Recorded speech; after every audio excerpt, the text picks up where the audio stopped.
gawe geger ben. Kisruh kabeh iki.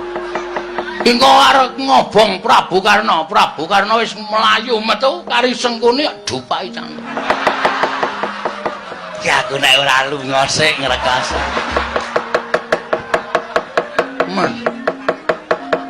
Ngonten niku, kudune wong niku duwe perasaan nggih ta. Wong iki nek ora gelem dijiwit aja sok jiwit. Wong iki nek ditata kramani mesti tata krama. Niku perasaane menungso mlaku kaya ngoten niku. Nek kula teng dalan ora uluk salam karo wong, kula takon alamat tanpa medhun saka kendaraan, mesti mangsul ya sapenake dhewe. Ning nek takon medhun saka kendaraan, dalem sewu nuwun sewu menawi wonten ning dusun Prebutan menika, mreginipun pundi nggih, Pak? Mesti mangsul oh nggih, mrika meniki ngeten, terus mengke ngiri. Lan dilala wong iki nyunggi napa niku? Nyunggi suket. Oh. Lek ngabane nganggo bokong, niki ngenten, niki nggo kiri, nggo kanan. Oh ngece lek guyu iki gitu. Kaya ora lahir batin gitu. Ngoten. Nggih ta? Iya bener. Anu mangsa kula kok wong do dilabuhi kok ora krasa. Kula ya gumun lho, teng mriki enten. Teng mriki ana piyayine. Nek ya meger-meger tanpa mobah, tanpa mosek. Kula gumun, Nalendra Gombinatara kok blas ora duwe perasaan. Niki enten lho sing tunggal mbok karo Pandhawa. Tunggal mbok. Meng sayange dheke dok nalika lahir niku dibuang teng Kali Oya. Ganggu.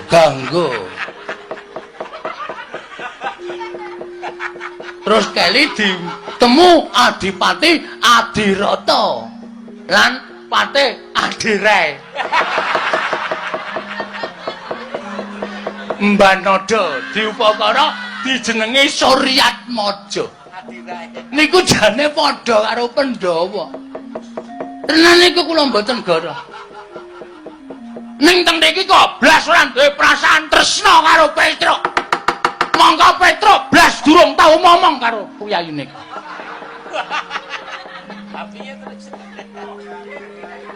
Terus duh wis kleru leh ku omong. Ku omong wis kuwalik dhisik. Ha piye nek omongan kuwalik ra iso dikapak-kapakke. Nek wong kuwalik ora masalah. Iki kuwalik ben. Mesti nekat wae. Nganten mawon nggih sinuwun. Kula nyuwun pamit medal Jawi. Oh sik, critamu terusno sik empun tek. Empun telas. Pun mboten wonten pikiran ajeng crita napa-napa. Ora, kudu tok terus ora tok terus tak pateni nang kene iki. Piye ta iki? Ameng Bagong arep dipateni iki njur ana wawan apa nek Bagong dipateni ya ora ana dipateni. Kula tambelani kalih Petruk. Petruk nek mboten kula belani dikroyok Kurawa. 100 cacahe Petruk mengijen mokal kelakone ana wong siji kok iso menang karo wong 100. Kula nyuwun pamit tambahe pangestu. Sing ati-ati aja ya bocah cilik Bagong. Ning aja gawe geger kanan Mandharaka. Ngono nggih, ngestaken Jawi. Nyuwun pamit sinuwun. Iya, sing ati-ati. Kula tak medal Jawi. Nek mboten medal Jawi cilaka tanggung jawabe gedhe sini. Asli niku. Kuwi karepe piye? Panjenengan mboten paham? Ora, ya wis ora digagas. Lah malah ngrekoso. Nyuwun pamit sinuwun. Ya sing ati-ati aja kaya bocah ngono nggih. Kula tangi-wangi Petruk, mokal kelakone ana wong siji rumput wong 100 iso menang wong siji. Petruk mesti mati, nek Petruk mati kula kelangan. Iya, metu njaba. Ngono nggih. Nyuwun pamit sinuwun. Sing ati-ati aja kaya bocah cilik. Niki nek kula mboten ninggal medal Jawi. Niki mboten ajeng kelakone. Rama Prabu, piye Karna? Kagungan harta sedasa.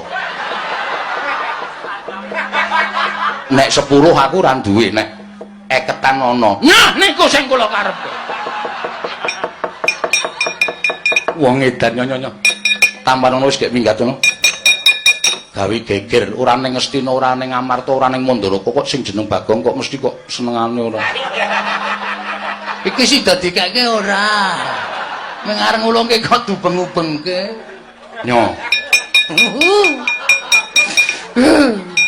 Masa aku ki ndek anak bojo kok badan ming sak 20. Kuwi wae kelas tak sedekahke pas salat Id.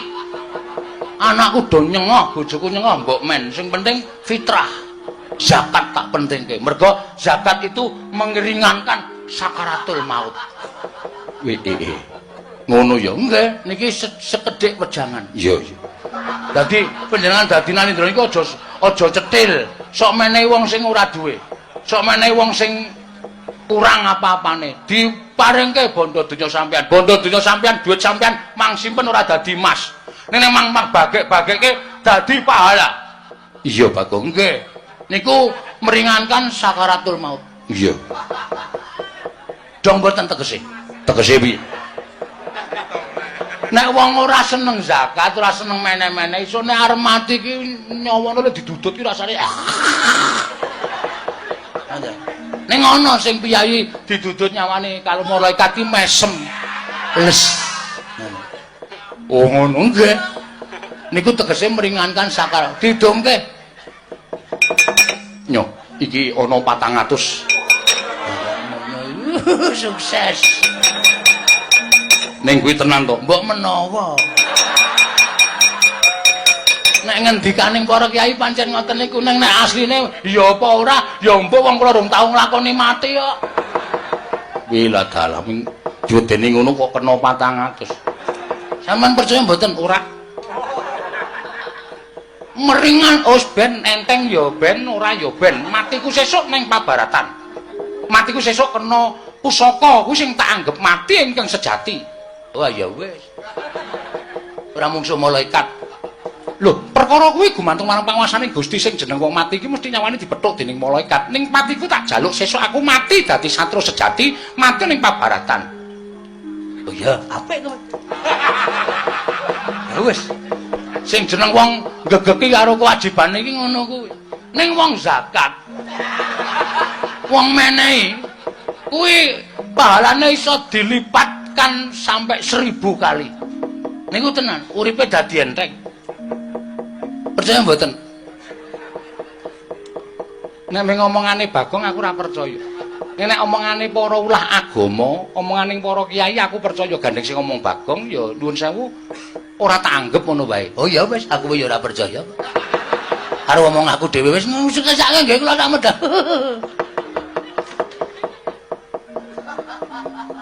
Kanggo ora bali meneh.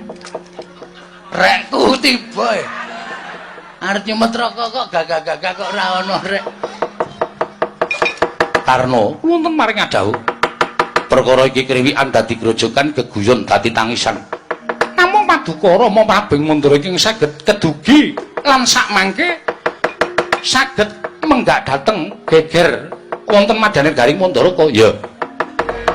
Kaya ngene iki rak kriwikan dadi grojokan geguyon dadi tangisan. Wis kowe ora usah kuwatir. Nek ora saka aku inisiatifku kowe modar kroyok Kurawa terus. Ora kok kowe iso muni inisiatif janjane kowe duwe ego apa, duwe pertikel apa. Kowe mungkur mau? Heeh. Aku obong-obong. Obong-obong sapa? Lho, obong-obong ki tegese aku gawe perkara. Perkarane aku ngetokke labuhane Panakawan jaman semono. Aku terus muni-muni. Petro ki momong sapa-sapa ora tau duwe pamrih apa-apa. Panakawan ki momong sapa wae ora duwe pamrih apa-apa. Nek upama do kelingan lho, Ratu Mandura Prabu Baladewa wae tau entuk sarta tau ngrasake dimong karo Petro. Aku dadi tanpa ana rasa timbal balik. Petro diajar Kurawa, arep dikroyok Kurawa, kok Ratu Mandura sing saiki wis dadi Nalendra mbiyen tau dimong Petro, kok meneng wae. Terus Prabu Baladewa klepat metu saka pasewakan. Metu ki mulih apa rene? Ambo.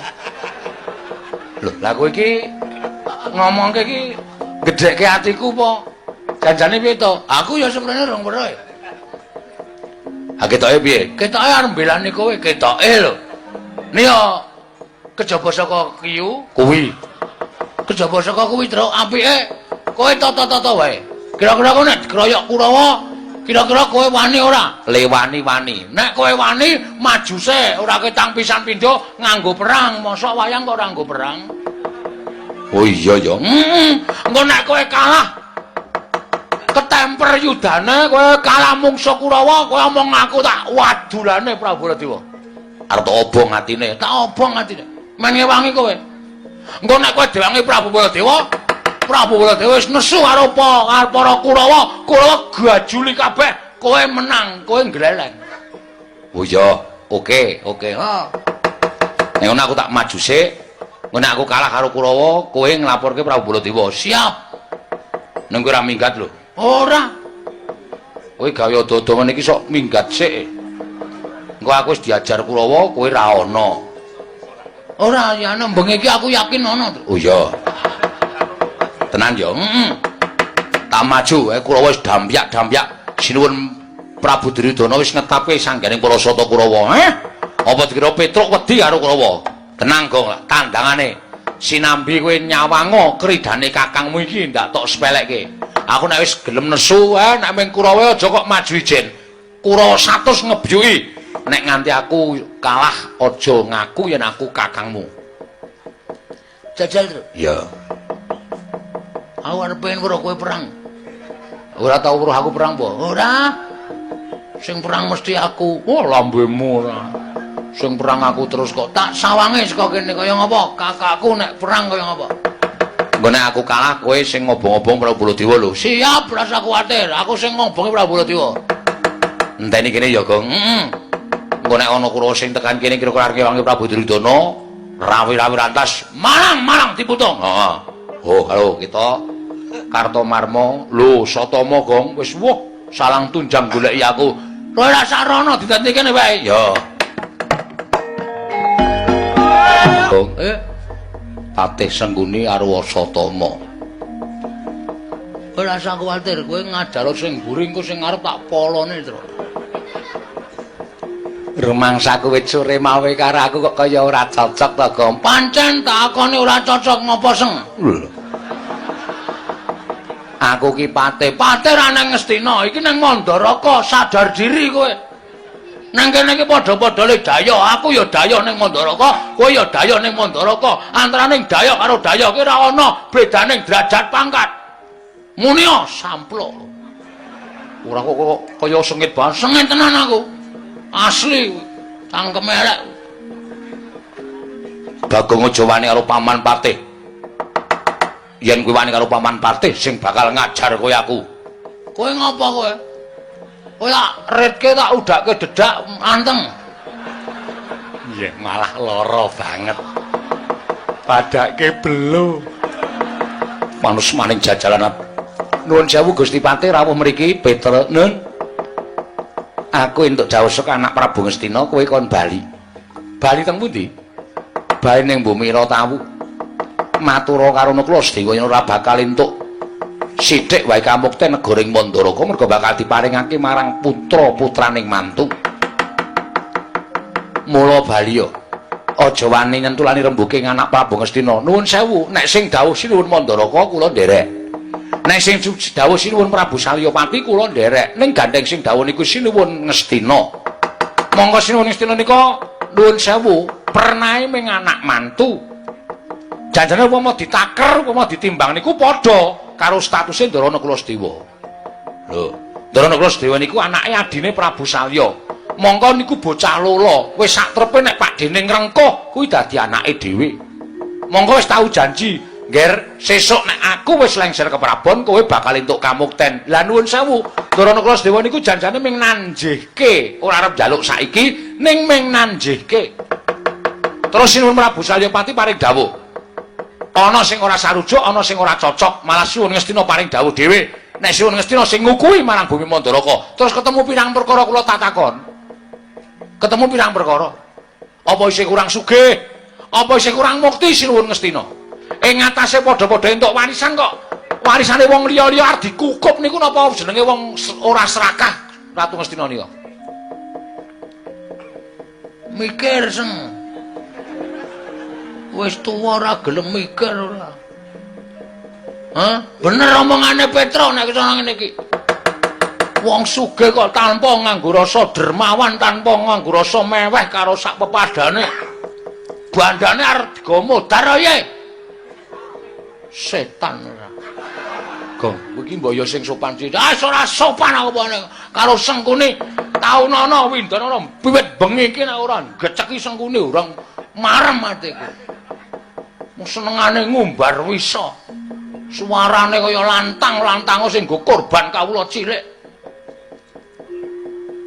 Janipun wonten perkara napa wong sampean kalih Bagong kok kados mekaten anggenipun sengit kanan panjenengan? Mbah, aku dhewe ya ora ngerti. Kedadi Bagong kok sengit karo aku.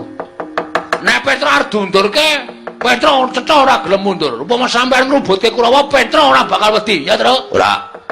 Bagus. Wis dajar Kurawa, Tru. Wak golekane sengkune. Lambe kok kaya pedal. Lho. Tegese njaluk digenjot.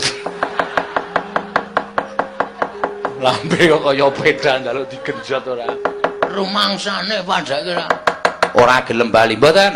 Nek ora gelem bali apa wani karo Kurawa. Petruk mbiyen saiki ora bakal wedi karo Kurawa. Swatama Petruk kon bali. Ora gelem bali, krincung sikile bondo tangane.